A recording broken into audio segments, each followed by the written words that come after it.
Welcome, everyone. I'm Steve Procopi. I'm president of the Public Affairs Research Council of Louisiana. PAR is a nonprofit, nonpartisan state policy research organization and watchdog. If you're watching this live, then you know this session just wrapped up yesterday. We seem like we've done a lot this year. You add on the 2 special sessions and a very packed session this year. And I know everyone wants to unpack what's happened. That might take more than one webinar, but we'll see what we can do. We have a great panel to discuss it. So with me here today are Senate President Pro Tem Regina Barrow, Senate Finance Chairman Glen Womack, and House Appropriations Chairman Jack McFarland. A quick word about the format. Melinda and I have a few questions to get us started, but then we're going to turn it over to everyone. So get your questions in. You can use that Q&A button. You can put it in the chat, and then Melinda will look at those questions, and she's going to synthesize. It may not be the exact question, and then try and answer. Sometimes we get questions that are the same question for multiple people, so we try to blend those together. We almost always run out of time before we run out of questions, and this one is not going to be an exception. There's going to be a lot of people that want to know what happened in session, and they're going to have all the different issues. So we're going to do what we can, but the sooner you get your question in, the better. Thank y'all so much for joining us. Let me start off with sort of a broad question. We'll start with the representative, Chairman, closest to the people. There you go. I like it. From your perspective, what was the best thing that passed the session? So single one thing, and then what was something you were disappointed to see pass? Senator or Representative McFarland. Well, I would have to say the budget. I mean, because that's what I spent the most time working in. But I think it's not just the budget. It's the process that we were able to deliver at the end of session. It was the first time in my 9 years where legislators honestly had 48 hours to review the budget as it come back from the Senate in its final version and have a real sense of understanding of what was in the budget. There was nothing hidden. Everything was very transparent. And that was a great opportunity for us. Now, that took a coordinated effort between the House and the Senate to be able to do that. And it was a commitment, and from the very beginning, between Senate President Cameron Henry and Speaker DeVilliers, as well as my colleague across the aisle, Finance Chairman Glen Womack. From the beginning of this session, all the way until that budget was finally adopted, there was open communication, and only a way I've never seen before. Now, I was very proud of that. A lot of members were very appreciative, and there was a lot of people that were historically against voting for any budget, but they were willing to vote for this because of the opportunity and the time they had to prepare and review it. Well, let's come back to the disappointed stuff and get everyone else's sort of feedback on that, because I was going to ask specifically about that. Senator Womack, the sort of transparency and sort of the process through which the budget got passed. Is that something you agree with Chairman McFarland? Definitely. We built trust back in the process among our delegations, and everybody knew from the start that we were all working together, that we wanted to get that trust built back to where the people would have the confidence in the leaders, the president, the speaker, Representative McFarland, as Appropriations Chair. We all worked together, and people seen that on both sides. They seen that there wasn't any hidden agenda here, that we were wanting to get it out and get in front of everybody, and we wanted everybody to go home a winner. So we have to credit that to everybody from the president and speaker down. Well, let me just do a check here. Senator Barrow, I want to make sure, because you're not a chair of a money committee. Did you agree with them that the process seemed a little more orderly this time? Absolutely. As a matter of fact, I do want to commend the leadership of both chambers, as well as our chairmen, in terms of the level of communication, the transparency, and ensuring that everybody was a part of the process.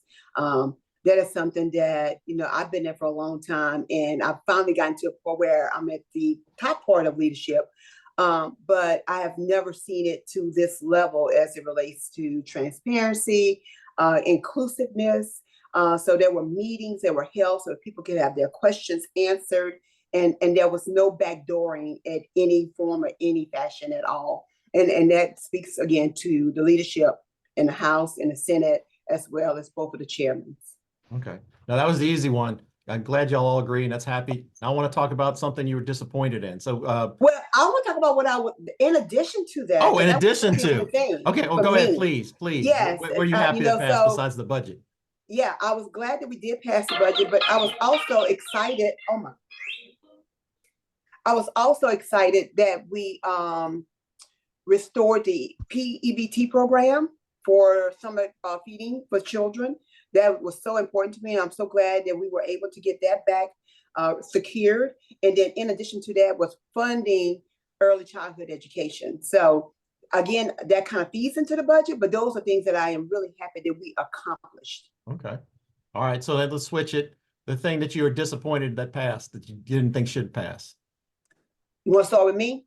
Yeah, let's start with you. That would be the most fun. Okay, I can tell you what, there are a lot of things that passed that I was not happy about, but the thing that affected me the most, and maybe because I grew up in this era where my grandparents were a part of the voter rights movement and securing the vote, et cetera, and the importance of voting, was the legislation that passed that requires for absentee ballots that every time that there's an election, a person that receives an absentee ballot today, they have to request it.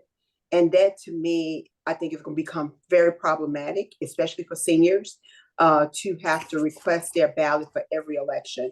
And that was something that was very egregious to me, and something that I am trying to figure out how do we kind of help to balance that, because I do believe it's going to have some really unintended consequences for seniors. Okay. All right.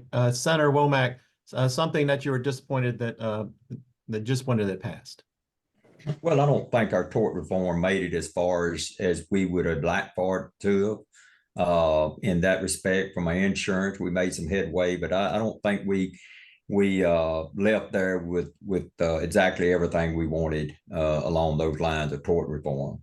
Okay. And Chairman McFarland? I'm gonna have to agree with Chairman Womack.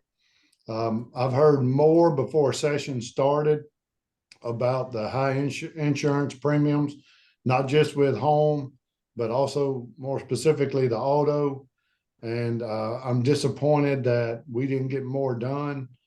There were bills that were passed. Some still have not been signed. Don't know if they'll be signed, but I think the public was expecting more from us on that. And I'm just afraid we may have not have delivered on that. Okay. All right. So a good start. Let's talk a little bit more about the budget. Melinda, I'll let you follow up on some details. I see 3 questions already asked. I'm telling you want to get your in early if at all possible. Melinda, take it over. Sure. So I want to segue off of something that Senator Barrow said. You mentioned early childhood, and I know there were a lot of disagreements and discussions about how much funding early childhood should get, but it ended up better off than where it may have started, but it did end up with a $9 million cut in the end from where we are in the current year. That's kind of one of the only areas that really took a cut, where fewer people are going to get services. Are you okay with that? And then, were you involved in those discussions about how that decision got made? I was involved to some degree because I am not on the finance committee. I was not involved in the discussions like what the chairman may have had, but I did have discussions with the president several times, asking that we actually try to make them as whole as possible. And when I tell you that it, started off much lower, and the chairman can definitely confirm that we finally got it up to where it is, but it started off half of that. And actually was less than that when it came from the House. So I'm not happy with where it is, because when we talk about deterrence to crime, that to me is a deterrence to crime. When we know for sure that young people have a great start and they have every opportunity to be more educated, then we know that they're going to have a better track forward. But when all children, we sometimes take for granted that some children are being afforded these things, or they are learning certain things. And if they're not in an educational arena or in an educational perspective of school, then that may not be happening. And we can't assume that they are learning. And because of that, then they're not getting what they need to have a good start. And as a result of that, we will see that further down the road because we did not make the investment. Senator Womack, can you talk through how y'all landed on the $9 million reduction figure? I think that's a testament to back to leadership and trying to work with our members and trying to deliver what we could, but we got to all realize that there's only a bucket amount of money, and to spread that money around in the critical areas that need to be. It's not that we wouldn't want to fund it all, but you just can't fund it all and take care of some of the other initiatives that also need to be taken care of throughout the state. So that's working with our members and trying to kind of satisfy what we could and help what we could, but it's just not, the pot wasn't big enough to totally fund that and move that forward. However, maybe a good initiative and work, but somewhere we had to cut the pie, and that's kind of the way it landed. Representative McFarland, I'm sure you want to jump in too on this one. No, definitely. Look, so we have to recognize this state cannot continue to take and receive federal funds, create new programs, and within 2 or 3 years be asked to backfill all these programs, no matter how great they are, with state general fund. We have as Chairman Womack said, a bucket of money. That bucket of money has to be distributed to all of our priorities. I have a lot of questions, and as a matter of fact, I'll share this with you. I have my staff in this off season. We are going to completely go back from where early childhood education began. I think in 2016, 17, when the really first funding resources were allocated to it. And I mean, look, we're spending nearly $350 million, almost $400 million a year now in early childhood. We're not properly funding education as I believe we should. LA4 is not properly funded, but we started funding other programs for 0 to 3. And there's this misnomer in the public when we say early childhood education.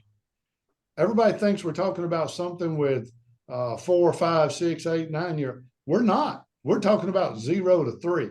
So look, I know everything that is significant that begins with a child is most important in those first few years. That's their developmental and their ability to comprehend all their cognitive skills. And I get that and I appreciate it. But the taxpayers of this state, when you start talking about we're spending $12,000 for somebody to,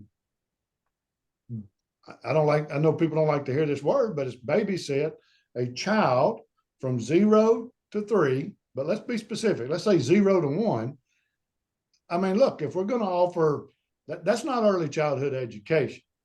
That is a social program that was created that assists mothers, single moms, more specifically, who are trying to get on their feet, have jobs, get an education. I'm all for that. I mean, those are the people we should be trying to help. But let's don't call it early childhood education, because it's not. So the public hears that we reduced early childhood education. We didn't reduce it. We did not have the money to backfill a federal program. And in the House, there was very little support to completely fund early childhood education at the $51 million that was initially put in there by the administration. That was not a priority for the House. We had more members who wanted to fund it at 0. We put it in at 25. The Senate come back, added more to it, and ended up around 40, 41-ish. But look, that's the information that I want in the off season. I want to know who's collecting these dollars. How are the benefits? Is this helping the parents? Are these parents, these single moms, or Are they able to now get on their feet? Are they getting their education where they can get a job and be better providers for their children? Those are the things, the questions we don't know, but I'm going to have answers before next session. Okay. I'm gonna ask at least one more budget question, and then I'll start asking some questions from what we're seeing in the Q&A at this point. One of the decisions y'all made towards the end of session is y'all diverted about $717 million from a state savings account that's known as the Revenue Stabilization Trust Fund, and y'all are going to use that for infrastructure projects. Can y'all talk me through why you decided to take that money and not let it go into the savings account as it was originally intended? And talk through kind of what priorities y'all focused on to use that funding. And I don't know if Senator Womack or Representative McFarland, who wants to take that one first. Well, I'll speak to that. We got 2.2 billion in that account now. And we got infrastructure needs that's only rising on every front across. Along with the infrastructure needs, you have an inflation factor that's going up exponentially yearly. So we tried to address some shovel-ready projects in deferred maintenance, and our water and sewer, and our highway priority program, and it's putting people to work. It's going to be a return on our investment with that money's put on out in the workplace and in our economy. So to me, it was a very wise move to put this money together and get it out and get it working for our people back home. It doesn't excite them that we got money in the bank and it's drawing interest, which we want to make sure that we focus some of that on. We want to be stewards with it, but at the same time, we need something back home working. We got bad roads, we got bad deferred maintenance in our higher ed. So I'm a champion of that. I like that. I think it was a very wise move on the legislature's part. Representative McFarland. Look, I agree with my colleague. We met with our bond attorneys, those that look at the ratings and those that approve them. Before we did this, we wanted a qualified opinion from those individuals. If we took those dollars and rather than depositing them, putting them in a savings account, because it's really an over collection of taxes from the public. How can we best serve the public with their tax dollars that we over collected? And when they told us that this would not influence, would not hinder our rating, our Bonka ratings at all, then I was 100% in. Because as Chairman Womack stated, we identified almost $400 million that DOTD had sitting on their shelves of shovel-ready projects. The design's already been done, everything's there. We're just lacking the funding to implement these road projects. These are roads and bridges, and these aren't isolated to one parish. These are throughout the state. And the great part of this is they're not influenced by a legislator. It's not pork. It's not, Chairman Womack, because he's a chairman, he's getting his road. It wasn't like that. And that was what was significant to me as well, is that these projects were identified by DOTD as priorities that had not been funded. The water sector program, we still have a significant shortfall for quality, safe drinking water in this state. We have water systems that cannot still operate independently. They're failing the test by LDH, DEQ. That's additional revenue there. Our college campuses, investing in our deferred maintenance, and also our criminal justice and first responder fund. We are making a significant investment into our juvenile justice facilities as well. That's a problem all across the state, a significant problem. It ended us up in court with a judge ordering us to do some things that cost the state significant tens of millions of dollars.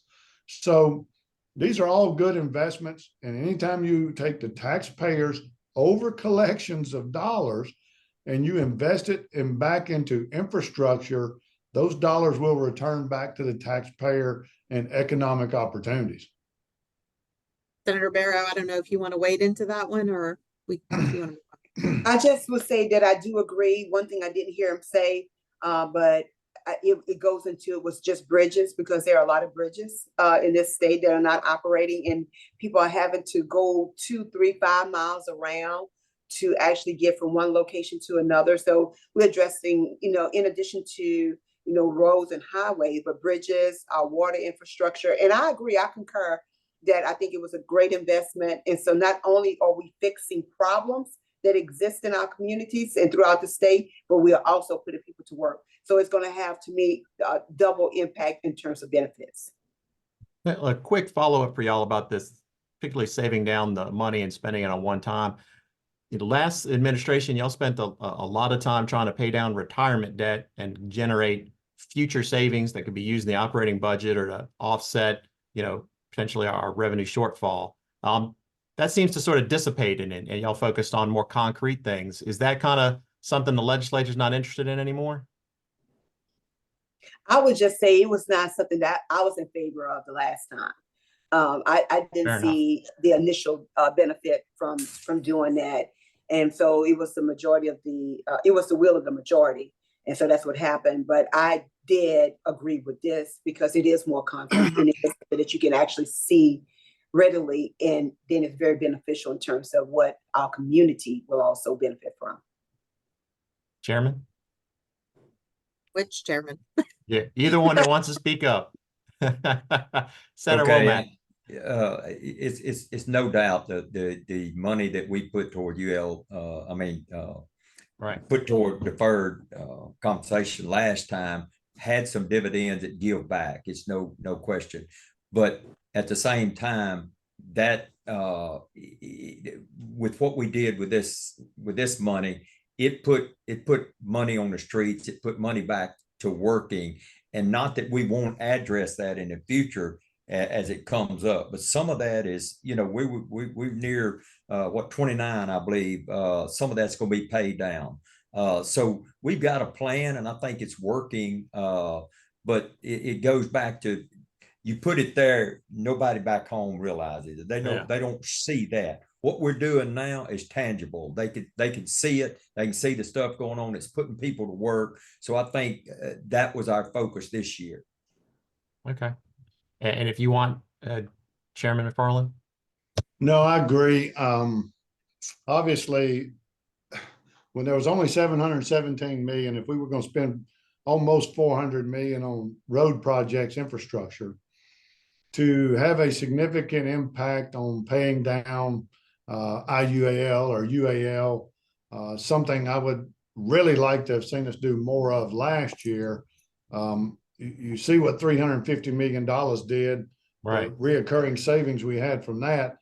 Our proposal, one of the proposals that the delegation and the conservative caucus made last year, was to do 700 million. That would have had a return of investment for us this year, much more significant than many of the things that occurred. But with this 717, taking maybe 200 or 150 million of it and trying to do that, the savings was less than 15 million a year. So we just weighed the options, and the best option for us was to invest in the infrastructure projects, whether it's road, water, sewer, or deferred maintenance on our college campuses. All right. Thank y'all very much. Melinda, what questions do we have building up? So I'm going to switch to a topic I'm sure everybody's excited to talk about, which is the Constitutional Convention bill that failed. Obviously, a lot of conversation about that, and it didn't get a hearing in the Senate, but it passed the House. But it sounds like there's still some discussion of the governor possibly having a special session on having a constitutional convention later this summer. I guess I want to ask y'all, do y'all think a convention is a good idea? And also, are you hearing anything about what the next steps are? Are y'all going back into session after y'all have been in session 6 months already? And who would like to start with that question? Go ahead, Jack. Okay. I'm always anxious to talk about that. So, look, the Constitutional Convention, come out of the House, just kind of got stalled in the Senate. I think it's important to recognize that it wasn't something that was moving quickly. I mean, it took a long time for us to even get to the Senate, for them to have an opportunity to have input and some thought into it. Throughout the process, I mean, in my opinion, it kept getting watered down. Well, we don't want to look at this because this person's attached to that. We don't want to look at this because this. Well, that's why you have a constitutional convention, because sometimes you need to detach from all these other things we've obligated ourselves through the Constitution. Now, for me, being specifically as chairman of Appropriations, I'm very interested in having an opportunity to look at Article 7 and spend some time there.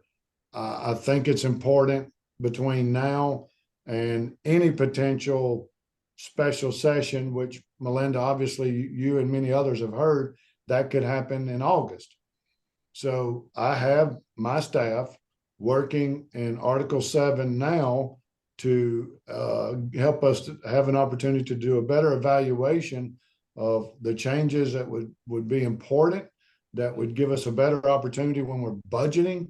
Obviously, you recognize there's only 2 places we can cut every year, and it's higher ed and healthcare. And when we have those big shortfalls, those are the 2 that seem to feel the pain the most. So also knowing that we have a financial shortfall next year, I think it's important that we now reevaluate our tax process. And I think that when you see us over collecting taxes in specific areas, maybe we need to reevaluate those. And for example, corporate tax, franchise taxes, both of them. And last few years, we've had a significant over collection in those.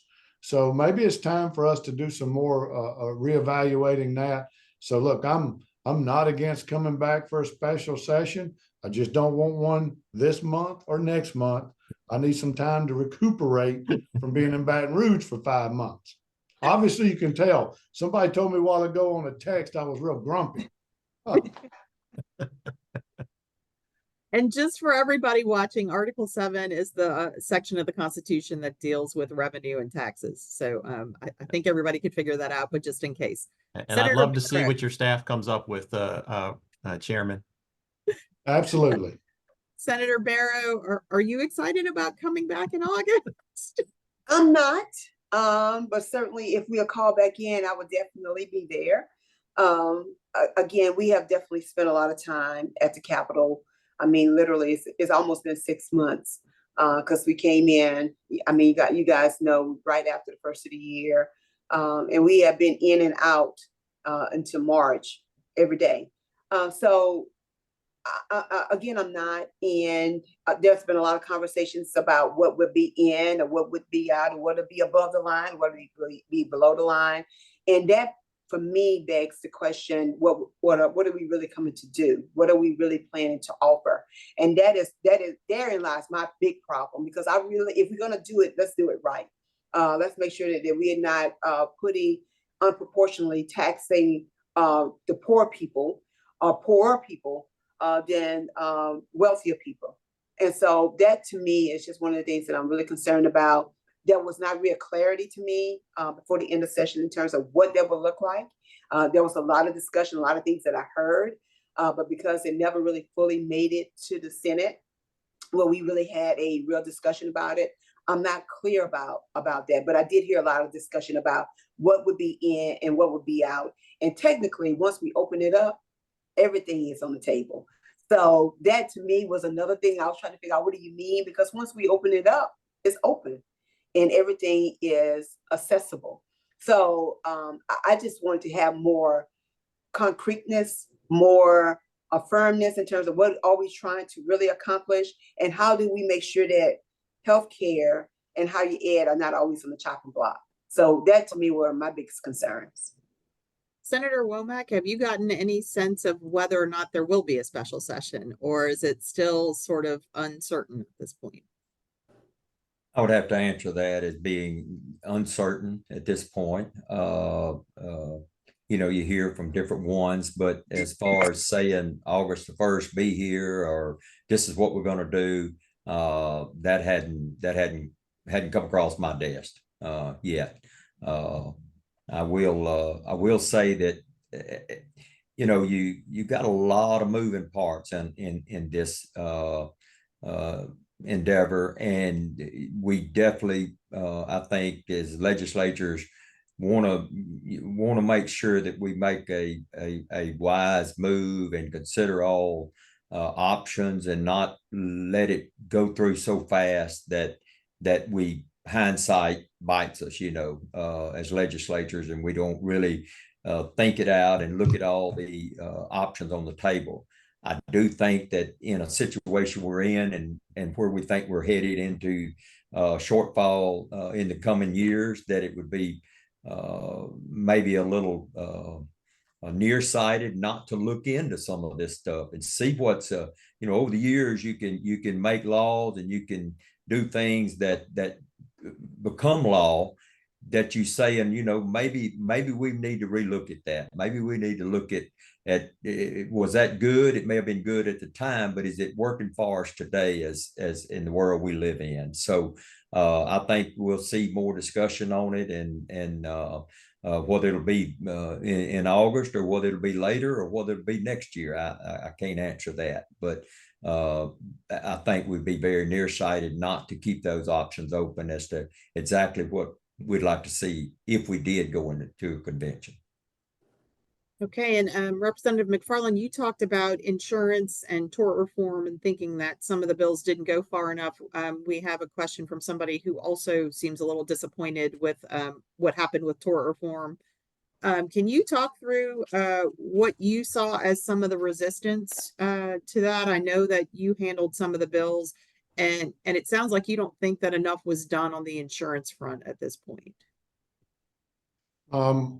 You know, look, and I said this in committee, as one of those guys, one of those few people who actually serve in the legislature, who actually write a check every month to a big insurance company for those big premiums. And I know everybody pays home and all those, but my commercial, I mean, look, we're just at a very pivotal point where we're putting people out of business in this state.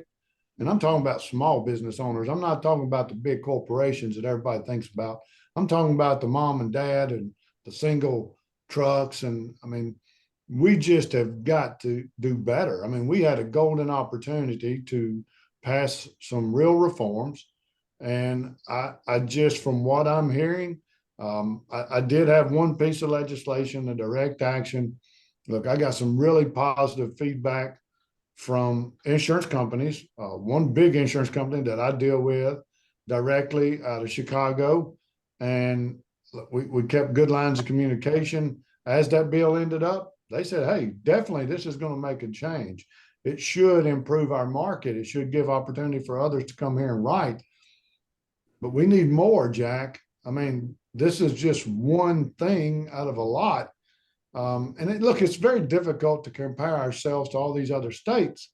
I mean, because Maryland or Mississippi or some state maybe has 2-year prescription, but like Maryland, give you a good example. Maryland has 2-year prescription, but they banned attorney advertising. Well, look, attorneys have to make money too. I get it. But we've created just a terrible environment in Louisiana where if someone's in an accident, they believe that this is their opportunity to get rich. That's not what insurance is here for. Insurance is here to make you whole. And if that means you're severely injured, that's the insurance's job, is to make sure you're whole from that. But this session, with what, 2-3 bills that really, I mean, look, if the governor doesn't sign the collateral source and mean, there's just some things we really fell short on, and I don't know whether he's going to sign it or won't sign it. I mean, we just got to do more, and I'm just disappointed, and I'm really anxious. I mean, look, did the home, I hope, because there were some good pieces of legislation passed in that. People are ready to receive results. They don't have a year to wait on results anymore. And they certainly don't have a year for us to go back into session. But specifically, was there a particular bill that you wanted to have passed? You talk about collateral source and hoping the governor signs it, but a particular bill that you're like, this should have passed. No, not that I can think of right offhand. I'm sorry, Stephen. Okay, no, that's fine. I was just trying to get in my mind. Okay, Melinda, sorry. It's okay. Senator Barrow, I don't know how closely you followed all of the ins and outs of the insurance discussion, but do you regularly hear from your constituents about concerns with insurance? Oh, absolutely. Yes, absolutely. Especially homeowners insurance as well as automobile insurance. I mean, the rates are outrageous. And, we passed a couple of bills in the past that stated we should see some relief in premiums, which we have not recognized, our constituency have not recognized. And so my concern is, there has been this attempt to address premiums, to make it easier for companies. And I didn't see much of that either this session. And at the end of the day, I'm very concerned about people's ability to be able to do that. In addition to that, I'm concerned about my constituency as it relates to being able, I heard Representative McFarland talking about, damages. It seems like some of the bills that did make it through the process seem like it's going to make it even harder for individuals who may be in accidents to actually be able to get their claims really filed and followed through. Especially, I'm talking about workers' comp. Which there was a bill that went through that really bothered me, because if you are injured on the job, then it should not be your job or responsibility to try to prove your injury. And so that was a bill that passed through, and we got it watered down some, but it's going to make it more harder for our constituency. So there to me, Lion, we really need to do an overhaul in insurance, and we need to really do a real practical. When you talked about in the interim, Representative McFarland, we need to do this in the interim. We need to really kind of peel this all the way back and look at every aspect to see how we can make it more competitive with businesses that come in, so that way you have better options with your premiums, with better outcomes with whatever it is, whether it's automobile, whether it's home, whatever the type of insurance you need. We know that we've looked at every aspect. But at the end of the day, I am not happy at all. And I don't think companies are going to see much relief. And I don't think our constituency are going to see much relief. Senator Womack, same general area of topic for you. I mean, it does seem as though there's a tension between trying to make sure you're protecting consumers and people who are injured and in the claims process and those options, but also do things to make Louisiana competitive. So where do you think we ended up landing in terms of insurance and dealing with the crisis the state has? Well, I don't think we landed where we would like to have landed in the total tort reform. And from my seat here and thinking about my constituents in North Louisiana, to put money back in our people's pockets, it's going to come through things that like insurance that they're paying and overpaying, whether it be homeowners, whether it be small business, and what it's costing to do business. And if we could get some of that fixed, we put money back here, and money that you put back local stays local. And our legacy lawsuits overall, we've changed some of the view of insurance and some of our fortified roofs, some of the things that we've made some progress in, but the overall, when you mention Louisiana and insurance, we're not there yet. We're just not there, and it's going to take a lot of work to get us there, but we're going to have to.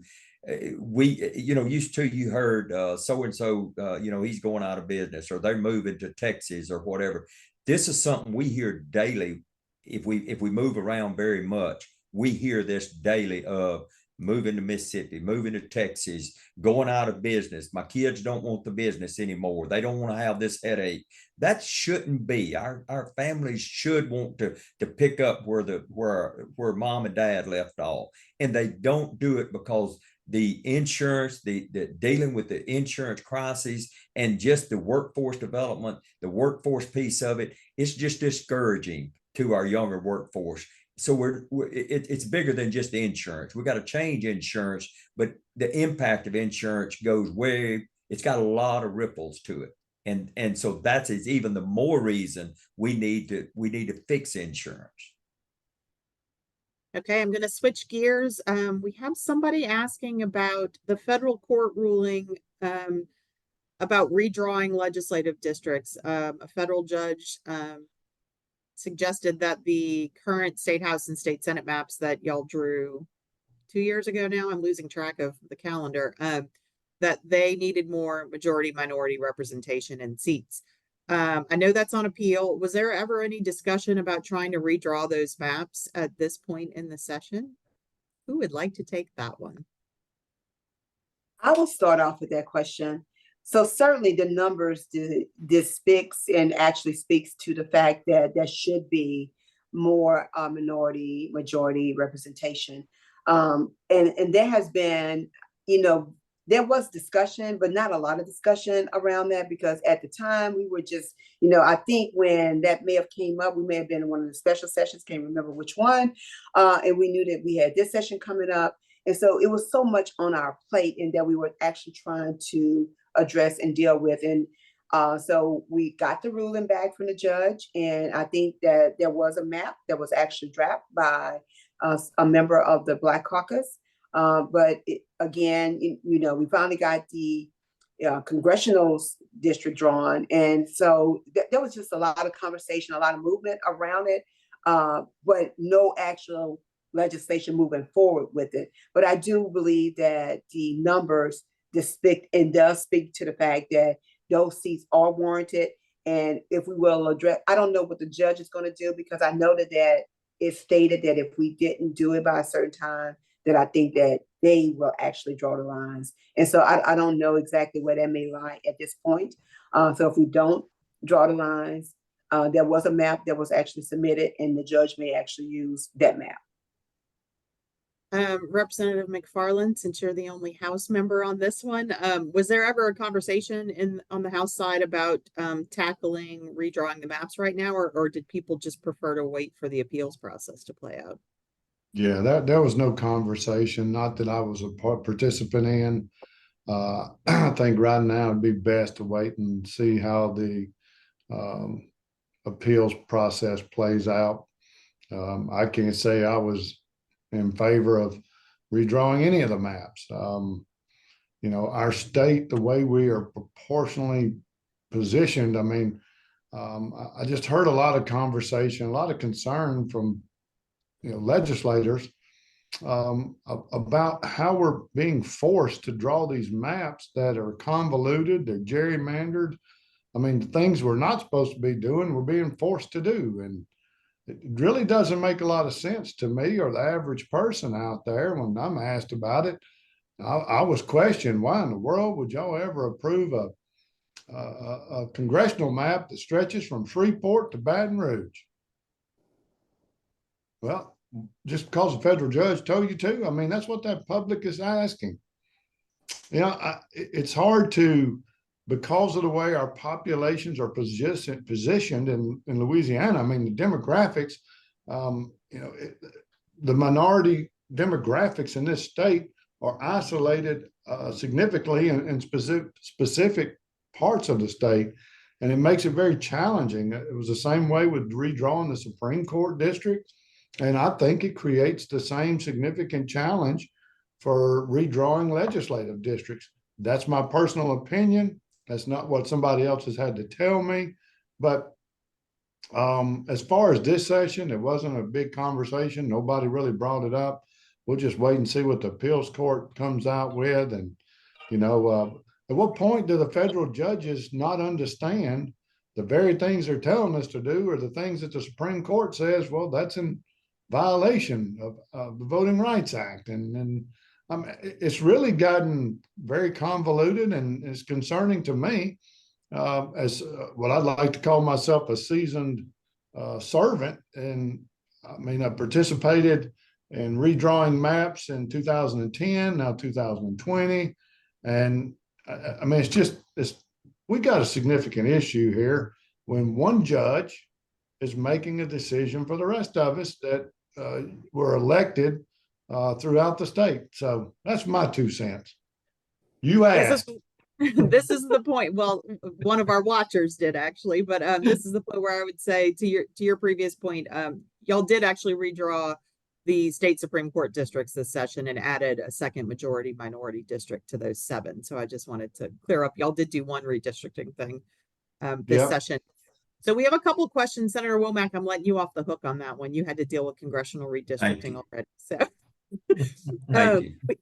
we have a couple of questions about healthcare issues and improving healthcare in Louisiana, asking, what do you think are the top policy and funding priorities when it comes to improving healthcare in Louisiana? What should Louisiana be doing differently? Now, who would like to take that one? I feel like that's going to involve some money issues as well, but I know that's an area that Senator Barrow has also been interested in. So healthcare priorities, anybody? That's a big subject, and I don't think anybody wants to neglect anybody across the state, but it is something costly. It's just another one of those things that you can only fund so much. You want to help, you want to try to make it better for the families, whether it be disability, whether it be chronic illness, whatever it is. You want to help, but there's only so much a state can do before you back out of money again. And we try to pull down as many federal dollars as we can, and we do, but it just go from a financial standpoint. You just run out of money before you run out of the need. Okay. Anybody else want to jump in on that one? So certainly I have to weigh in on this issue. I wanted to see what the chairmen of finance have to say on the money committee, because it does involve money. And some of the things I think we do, which been some of my efforts in terms of preventative measures, because the more we invest in preventative measures, the more I think we save in long term. And so I'm gonna start with maternal health. I believe that's one of our biggest issues that we are not funding well. We are an F. March of Dimes rates the state of Louisiana as a F as it relates to maternal health. We don't do enough in that arena. We're not ensuring that mothers are receiving the care that they need once they find out that they are pregnant, and then whatever services that they need, oftentimes they're not receiving it, depending on where they live, because we have so many rural parts of the state where those types of services are not available. One of the things that I was fighting for this session was for doula services, which in looking across the country seems to have made a significant difference with mothers in terms of the guiding process, especially with mothers who have never been pregnant and don't know what to expect and don't understand certain pains and certain issues that they may be having with their bodies, how this can actually save more money. And we made it almost to the finish line and did get across there. So for me, more preventative measures, the more that we invest early on in terms of preventative care, again, it's going to save us long term. And as we are pulling back layers in insurance, I think we need to do the same thing in healthcare. To me, healthcare is a fundamental right that everybody should have. We are doing much better than we were before, but we still have a long ways to go. And what was the roadblock to getting the doula bill passed? Was that a funding issue? It was a funding issue, and it was only $346,000. But what I found out was there was an underlying issue as it relates to the MCOs. So that brings up a whole nother question, which I didn't even find out to the 11th hour, that they had an issue, and I still don't understand what their issue was. But and that was before, I think before Representative McFarland and before Senator Womack, we agreed to the MCOs because we thought that this comprehensive form of care was going to be a cost saving measure. Again, that's something I think we need to almost reevaluate, because at the end of the day, I don't know if it's really saving us as much money as we anticipated that it would. Are we really getting the level of services that our people deserve early on, or are we not? I think we started off doing that, but I don't know if it's still the same today. Representative McFarland, do you want to jump in on that one, or? Absolutely. Look, we got the average working man out here right now who cannot afford his own health insurance because rates have went out. I mean, this goes beyond just what's happening in our state budget. This goes all the way to the federal level. I mean, we have an environment now where this Affordable Health Care Act has driven the cost up of health insurance for everyone. And now we have the working people out here who don't have access to health care services, who won't go to the doctor, but people who aren't contributing are actually utilizing the services now. I mean, we have really turned this thing upside down. And now we have, we've created a healthcare system. Look, let me use our area up here in central Louisiana. We closed the charity hospital, which was available to everyone. We created this public-private partnership. We don't fund it adequately. So it serves about 14 to 17 parishes, but it was created in this capitated fixed model. It's not working. The hospitals aren't making enough money to serve all those needs. And now look, you don't just have the underserved coming in for services. Now you have the working people who can no longer afford their health insurance, who are having to come in to be served too. So, the hospitals, as I appreciate it from when I talk to them, I mean, they're really getting it hit on both sides. And then when they do have somebody come in with health insurance, now my health insurance is just saying, well, I'm not going to pay that rate. That's not what I'm going to pay anymore. I mean, and then it's going back to the person paying the premium. I don't know what the fix to it is, Melinda.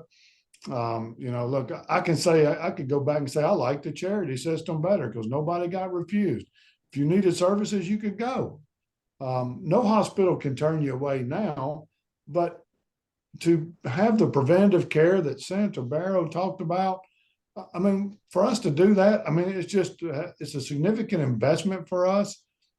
And we just got to do a better job of figuring out how we're going to utilize the federal dollars that are coming down to better serve the majority of the state's taxpayers and our constituents. It's complicated. It really is. I think I just got 2 more webinar topics out of the answer to that question: maternal mortality and health insurance issues. So some of you might get roped into something in the future. I am going to switch gears. Somebody asked a question that's sort of near and dear to Par's heart about public records access. And I'm going to broaden the question a little bit. There were a lot of attempts this session to shield more records from the public, sort of writ large, through records exemptions. Why do you think this issue has come up this session so strongly? Anyone? Or I'll assign it. I'll start it. I don't mind. Look, I get public records requests all the time. I mean, I can't have a text message. I can't have an email. I mean, it's gotten out of hand. I mean, it's ridiculous that every time somebody doesn't like something that I vote on, that I get public records requests. So, I mean, I can't only imagine the level it is right now for an executive at the executive level for a governor. I don't know if Governor John Bell Edwards had that many requests. I don't know what he was getting, but I know it's been the current governor Landry's been inundated. But just I'm using me for a personal example that I can speak, I know of. I get a lot of requests. I have nothing to hide, but come on. I mean, just because you don't like how I vote on something, there has to be some kind of conspiracy that me and Melinda work together on. It's just out of hand. I will say I did check with former Governor Edwards's office staff to find out how many records requests they had, and they also said they had a lot, and they seemed to go through them and handle them without just a blanket exemption. But I'll get off my soapbox now. Senator Womack, do you also see yourself getting a lot of records requests that you used to not get, or is that a problem that you are experiencing in your office? Not that I know of. I've only been here, this is my 5th year, so there's probably some out there. I hadn't been inundated with them. I look at it, especially from the executive branch with the governor.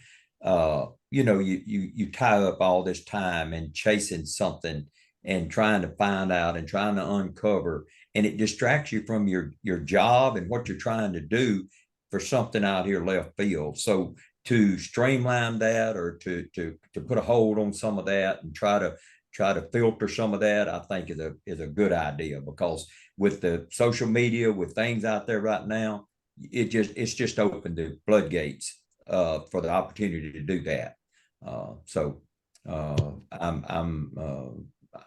I'm in agreement with it. Slow it down. Let's look at it and not have so much of it going on. Well, it sounds like Representative McFarland's getting way more records requests than you are at this point. So I don't know what I hadn't that reached means. that, Chair. I'm not there yet. Senator Barrow, what do you think about all of the public records debate this session? Was that something you were heavily engaged in? No, I wasn't heavily engaged in it, but I was surprised to see so many bills filed regarding it. And I was glad to hear your response in terms of the previous governor, because I wasn't sure, and it never seemed like it was a huge problem with our previous governor in terms of being able to respond or get the information back, etc. I do believe, we had this whole big thing a couple of years ago, the sunshine law. So hey, let the sun shine. So personally, I don't have a problem with responding to. That's why we have staff. They do the job, right? They can answer the questions. They can get the information. They can ask us, right? We can give them the information. They can do the research. At the end of the day, I do think that we have a responsibility to be responsive to the people that we represent. Whether it's too much, I do have questions about a lot of social media stuff that's happening. Technology, the way we communicate has changed a lot. So there may be some things that are warranted, but at the end of the day, I do believe in letting the light shine. All right. Thank y'all. I got one last question and on a positive note. What issue will have the most positive impact on Louisiana citizens as a result of this session? So there we go. Everyone gets to end positively. Why don't we start sort of in reverse order? Senator Barrow. Oh, okay. Well, one of the things that I am excited about is the investment that we're doing in higher education as it relates to, especially deferred maintenance. When I first came in, that was a big issue. We went for a period of time where we did not do much in that area. So I think the more we invest, especially in education, in those arenas where we have neglected for so long. And so we kind of started at in the last with the last governor, and to kind of see that kind of still continue to move forward, I think are going to have huge benefits, not only for us today, but long-term for the next generation. And so for me, I think those are some of our great gains that I'm excited about. Okay. Senator Womack? I would have to say education, K through 12, on into our technical colleges, and then our 4-year degrees. We've this session, we have streamlined, to me, what education is all about, zeroing in on the absolutes of what they need. We see the needle moving. We're at 40 points now, scoring 40 among our states. We're seeing that move, and we're also seeing what that you don't have to have a 4-year degree. You can have a 2-year skill set degree out of our technical colleges, and then we also encourage higher ed. So I think we've made some strides in education through this, and I'm very excited and upbeat about what we've done. We're not there, but we're definitely on the right track. All right, Chairman McFarland, you get the last word. I'm most excited about the infrastructure investments we're making. That $400 million into roads and bridges throughout the state, but not just that. Something we hadn't talked about is the other dollars that were included in HB1 and in the supplemental that we added to go to our individual districts. When I say districts, we got regions throughout the state. That's going to put, yes, transportation districts. We also put money on top of the 400 million to go to that. We did a really good job. I think Julie Emerson and Franklin Foyle did a great job with House Bill 2 and directing even more significant dollars to infrastructure. So when I say what was a big winner this session, I think it was DOTD and infrastructure. Thank y'all so much, and I'll thank all the people also watching. Your questions were fantastic. I'm sorry we didn't get to them. We hardly ever do. But I want to thank the panelists again. It was a great, give and take. Even if there's disagreements, it was a civic discourse, and I really appreciate that. It's a great model for the citizens. This webinar, like all our previous ones, are going to be on our YouTube channel, and so you'll be able to catch it there. We'll send that out through our emails and social media briefly. Thank y'all so much again. I know y'all can go rest a little bit now that at least the session is over. I appreciate your work there as well. Thank you. Thank y'all. Appreciate it.